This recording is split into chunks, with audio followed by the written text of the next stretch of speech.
আজকে বানাবো লাউ পিঠে। তো চলে এলাম একটু ছাদে। অবেলাতে স্নান করেছিলাম, ভাবলাম লাউটাও কাটা হয়ে যাবে আর চুলটাও শুকিয়ে নেওয়া যাবে। তো লাউটাকে আমি এখন কেটে নেব। এখন কাটা হয়ে গেল। তো তারপর একটু জলে ধুয়ে নিয়ে তাতে আমি গ্যাসের ওপর গরম কড়াইয়ে লাউগুলোকে দিয়ে স্বাদ মতো লবণ, চিনি আর একটু হলুদ দিয়ে সেদ্ধ করতে বসালাম।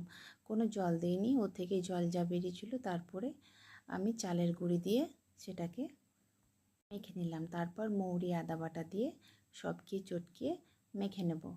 এখন মাখা হয়ে গেল। তো তারপর এখন গরম তাওয়ার উপর তেল দিয়ে একটু গোলা গোলা করে ভেজে নেব।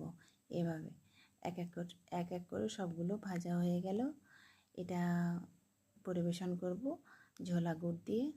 তো ভিডিওটা যদি ভালো লেগে থাকে তো অবশ্যই একটা লাইক, কমেন্ট, শেয়ার করে দেবে। এখনের মতো টাটা, বাই বাই। সবাই ভালো থেকো, সুস্থ থেকো।